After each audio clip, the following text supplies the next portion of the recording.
I think the whole issue was more of our internal politics. For the president to display that if I'm able to work with Raila, I can work with anybody. But at a diplomatic level, it is good that they realize East Africa is together supporting him. That's why I was happy to see President Museveni. I was happy to see Mama Suluhu Hassan and also Salva Kiir, the president of South Sudan, apart from many other leaders who are there, including former president of Nigeria, Olusegun Obasanjo. That was useful for purposes of optics. Raila does not need an opponent not to win. Raila does not need an opponent not to win. He needs to master 2/3 the votes of all heads of state and government attending, not attending, captured, not suspended, not out of the game. So it is not about who is opposing him. It is about, shall we gather 2/3 majority of the delegates in Addis Ababa. And to this end, we've seen opinion polls being thrown to the masses, at least to check the temperature of certain subjects. And I'm going to rope that in on this conversation about the chances of Raila winning the AUC bid. From your optic, and he's very harmless. On a scale of 0 to 100%, as of now, what are the chances Raila Odinga is going to clinch the AUC bid?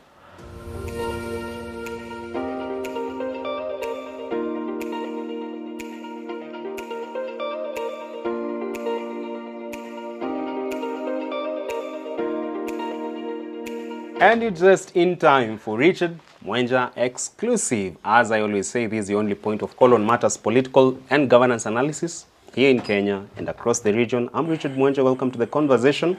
But first things first, allow me introduce the gentleman who's going to help me bring the day's conversation home. He's none other than Trans Nzoia's biggest export and former minister, Ruto Arab Kirwa. How are you doing today, sir? Very well. I thank God for it. I think it's a bit sunny, which is useful now in Nairobi, because it's been very cold, and I've been worried. Especially for people of your age. No, we are not diminishing. We are still around, although we are actually 2% of the national conversation. 2%? 2%. Somebody is above 65. We are 2% if you are to Google. So we thank God we're still there. Yeah, which means the bulk of us have left it town. Menda Zayuni. Ama mahali William aliwatuma. See, there were a number of places. Oh, yeah. A number of places. Thank you for making that clear. And when the jailer, when they are out of the country, or you go to heaven. Acha tuamini wako Zayuni. Wako Zayuni.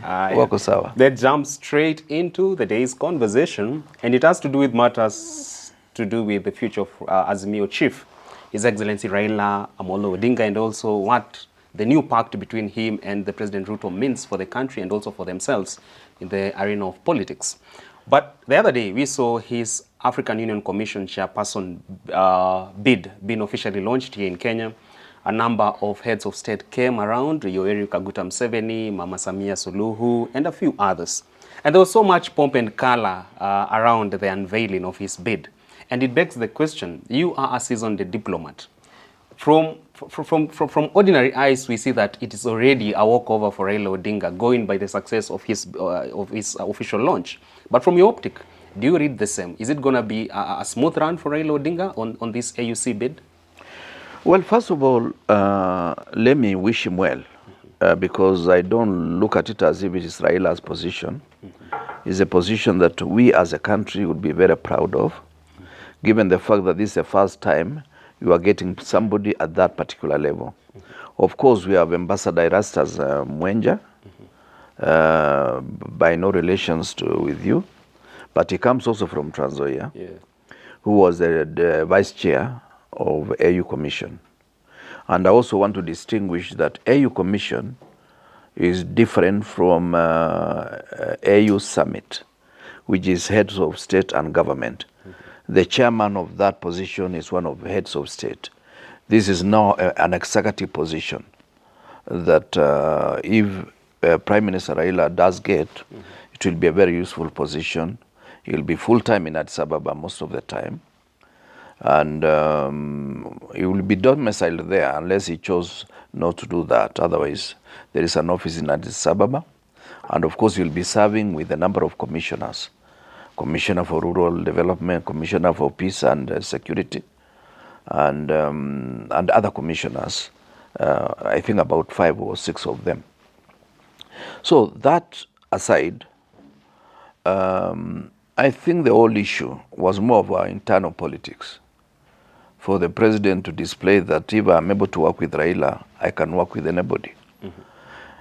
But at a diplomatic level, it is good that they realize East Africa is together supporting him. That's why I was happy to see President Museveni. I was happy to see Mama Suluhu Hassan and also Salva Kiir, the president of South Sudan, apart from many other leaders who are there, including former president of Nigeria, Olusegun Obasanjo. That was useful for purposes of optics. But when you go to the technical details of whether you will win or not, it depends on a number of factors. The competition in Africa is among different regions, different religions, and regions in the sense that there is the English speaking, what they call Anglophone, there is the French speaking, who form the bulk of West Africa, Central Africa, and towards the north. And there are those who are Arabic, who speak Arabic. And of course, there is the other team called Lusophone, the ones who speak Portuguese from their colonial history.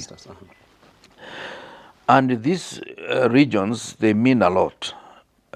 You will realize that from Djibouti, which is French-speaking, Francophone, all the way to Senegal in West Africa, they have some kind of communication that if we are not careful, it can rock the boat. There is also the issue of those who are Muslim nations, who are predominantly Muslim, which now starts again with Somalia, all the way to Senegal. And of course, Nigeria is a mix.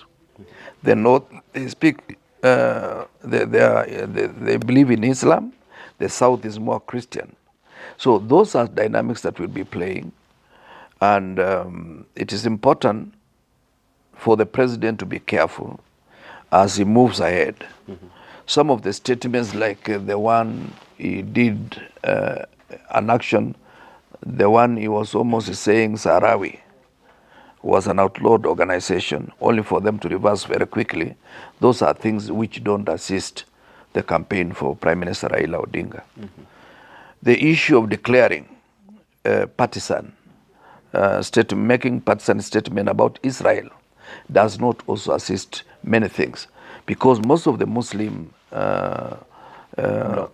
bloc, they will not be happy with that kind of arrangement. And if there is something, Richard, I want us to understand when it comes to international relations and diplomacy, there are 2 things people fight for. One is resources. That's why IMF, all these things in town are happening, is because of resources. IMF are not giving us money because they like us. They are giving us money because they are making money. World Bank. Nothing to do with being good Samaritans? No. I've told you before, for every $1 that gets into Kenya, we lose $7. $7 get out of the country. Any country in Africa, even the oil producing Angola, for every $1 that gets to investment in Angola, 7 of them will fly for the same period of time. That is what happens internationally, and this is not anything that we can talk about now and expect to clear tomorrow. Every president in Africa, except 1 or 2, are hostages of the West. Kenya is under shackles of doom. Totally. And every day we seem to be tightening the shackles. So should Raila Odinga clinch this AUC bid? Do you see those shackles being loosened, resource-wise and also governance-wise? Let me go back before we get to that level. All right. So I told you there are two things that we fight for. True. Resources and belief. Resources, you can apportion them and make peace. If we are fighting over a resource, if it is a boundary or piece of land, yours is 2 acres on the other side, mine is 1.5 acres on this side, but you planted the tree near my border, we'll fight. Then now, when we resolve the issue of the border, then I compensate you for the tree that you planted on my side. Or we make a decision on that. So it is easy to resolve issues about resources. The biggest conflict that is very hard to resolve is about belief. So if you are a Christian and your friend is a Muslim, that conflict about who is the prophet, that is already entrenched. Muslims believe Jesus was one of the prophets, but Muhammad is the last of the prophets. And when you touch anything to do with countries that profess Islam as their religion, all Muslims get affected in one way or the other. So that is something that we must navigate carefully, given the fact that the president has pronounced himself as pro-Israel against the other team, Hamas. He has to navigate because most of the predominantly Muslim countries are likely to frown upon Kenya on the basis of that. It has nothing to do with Raila as a person. It has a lot to do with the way we are perceived by the region. The power of belief. Yes, the power of belief. The second issue, which is also very important, is our own perception, our own position in the Horn of Africa, and how the Horn of Africa looks at us. I was in IGAD for 4 years as a special envoy to Somalia, peace and national reconciliation. And I was able to look at Kenya from outside. And one of the challenges that we face as a nation, including our brothers from South Sudan, I thank God I saw the president of South Sudan yesterday. They don't trust us. They believe. All this time they are treating us at arm's length? Oh, I'm telling you the truth. Look at what happens to our people in South Sudan. At times, if somebody knocks you or knocks your car, they'll beat you up. That if you are not here, this accident will not have occurred. So the way we are perceived, we are seen to be slightly, the big brother who dominates the rest of us. That's why don't you really ask yourself, why haven't we had this position since 1963? And AU was formed in 1963, the same year that we got independence. Tanzania has had, and I don't know whether Uganda has gotten, Cameroon has had, West Africa has had, from Diallo Telly, William Bomo, Mohamed Salim from Tanzania. We've never had it because all the time we are seen, taken suspiciously. The final thing, Raila does not need an opponent not to win. Raila does not need an opponent not to win. He needs to master 2/3 the votes of all heads of state and government attending. Not attending, captured, not suspended, not out of the game. So it is not about who is opposing him. It is about, shall we gather 2/3 majority of the delegates in Addis Ababa. 2/3. 2/3. Having Museveni by your corner, Paul Kagame, is not enough. It's not enough. You need 2/3.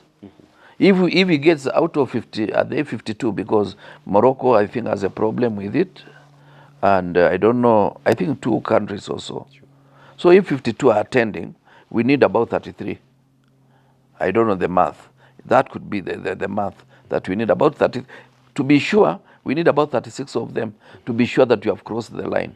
Because you can campaign, people will be supporting you, but the last minute, either they abstain or they vote against you.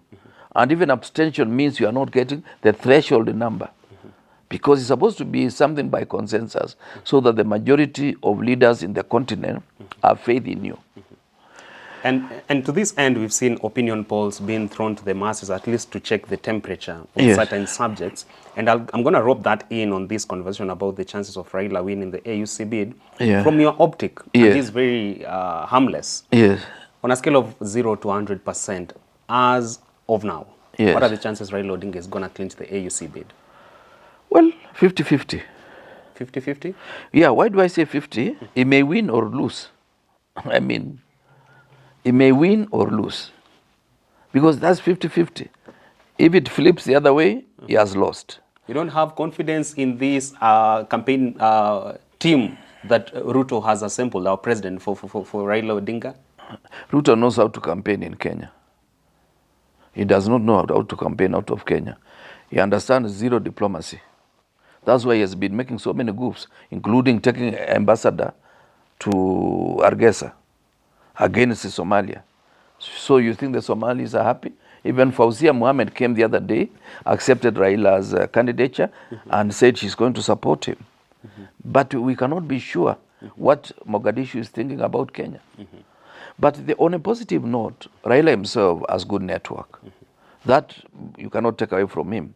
But your network cannot supersede the position the country occupies. You know, I'm just giving you free lessons in diplomacy. Sure. And it's not about Raila the person. It is about the candidate from Kenya. So if Raila lost, it is not Raila who has lost. It is Kenya which will have lost. That's why I wish him well, because it will be the first time we have clinched that position. And he will play a role for Africa, because he's one of the elder statesmen as of now.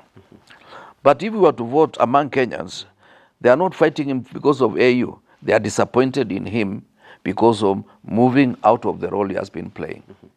Perhaps if Raila was in town for the next election and he was to run, it was his for taking.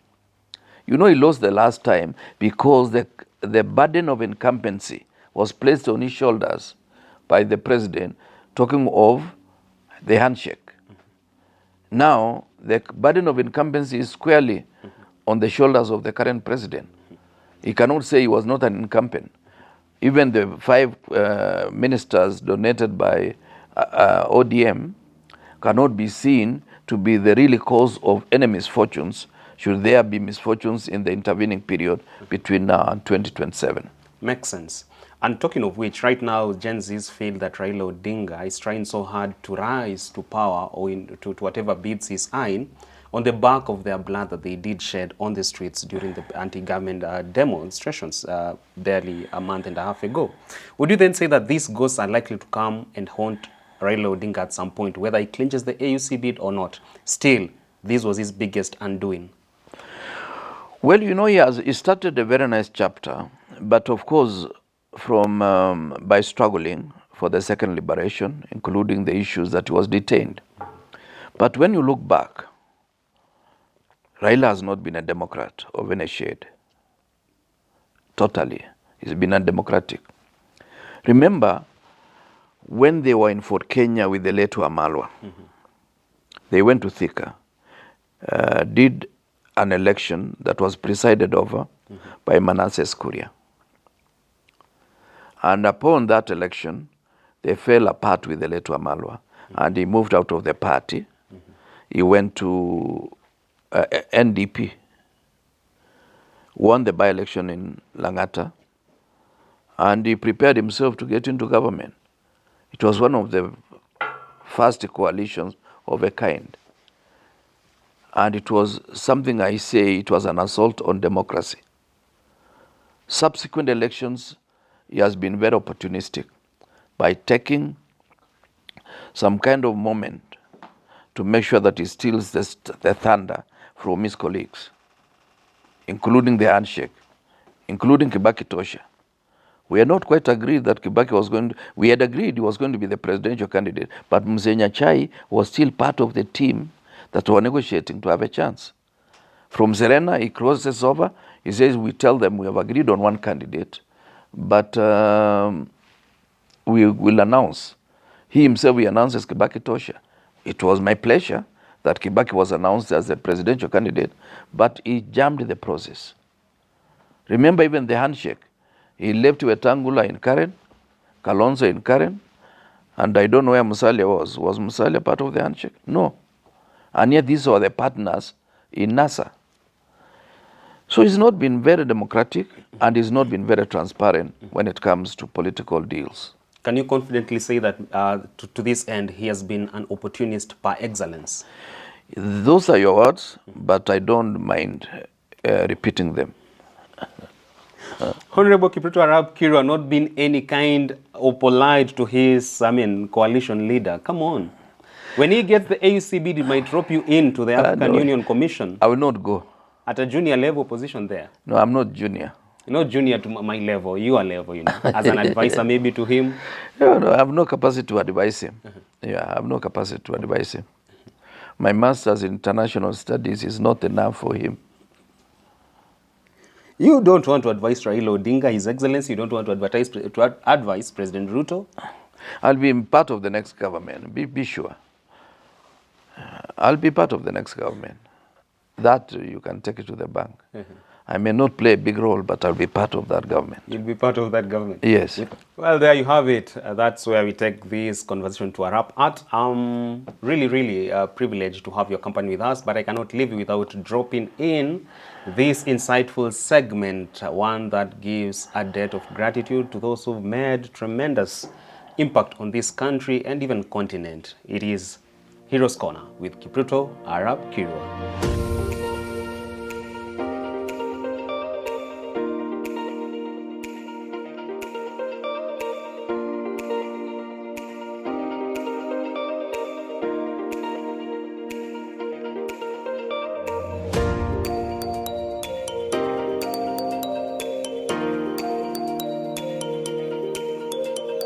Today, on this segment, whom do we have as our hero, heroine, you name it?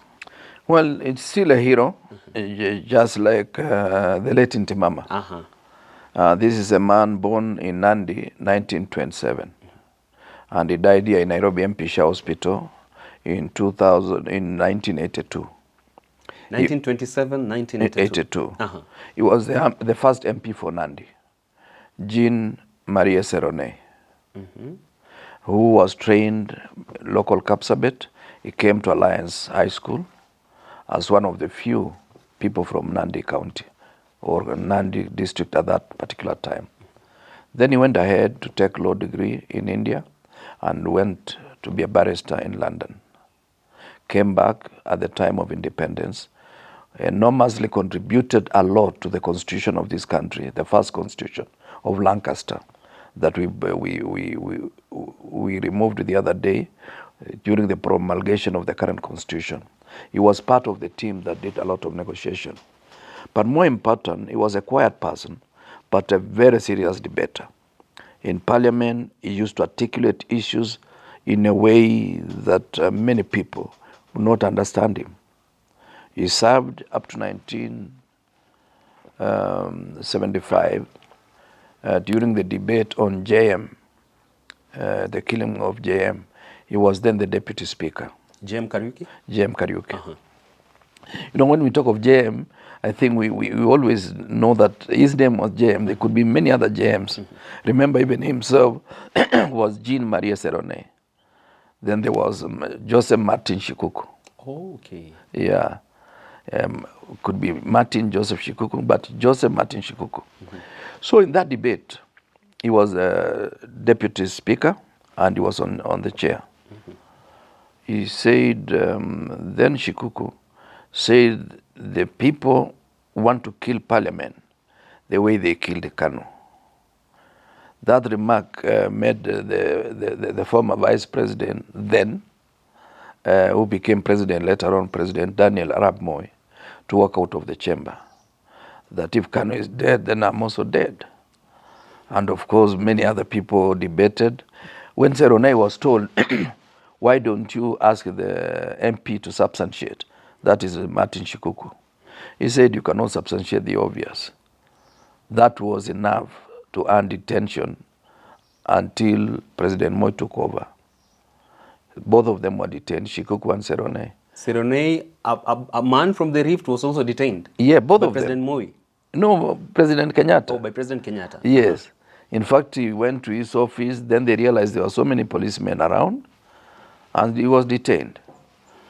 But one thing that I remember about him is that he stood his ground throughout his life. Of course, he came back, he was released, 78 and 79, he wanted to claim back his seat.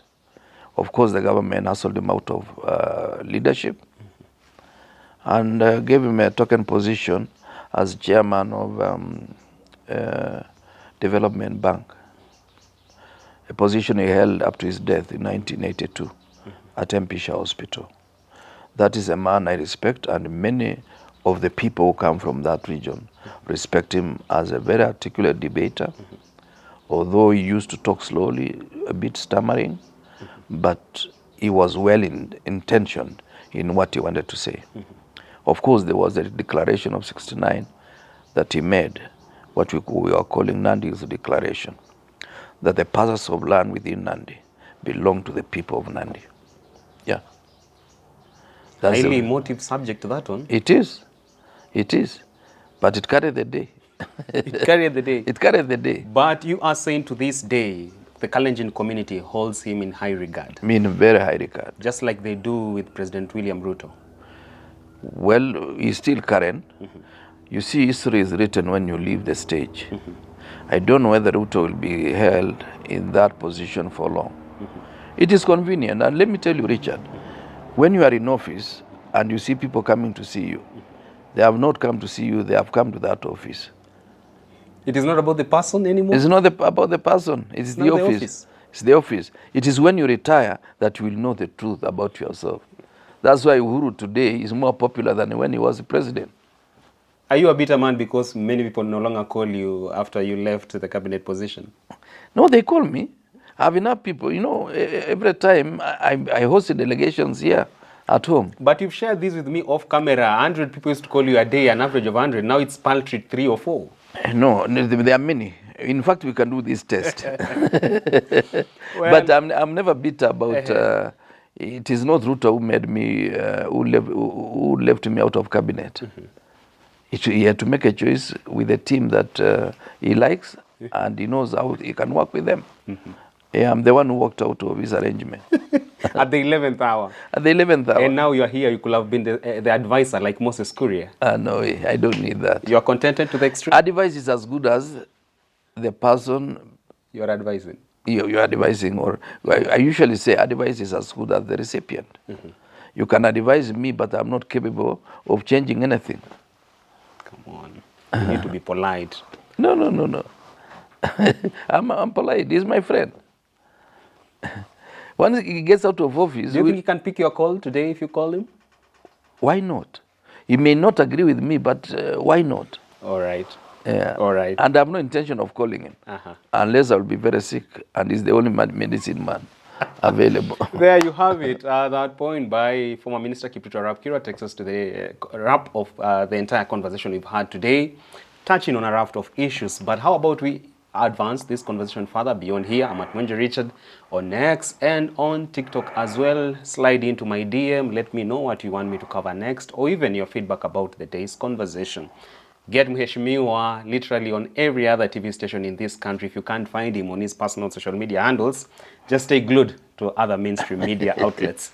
He will be there. Until then, do enjoy the rest of your day.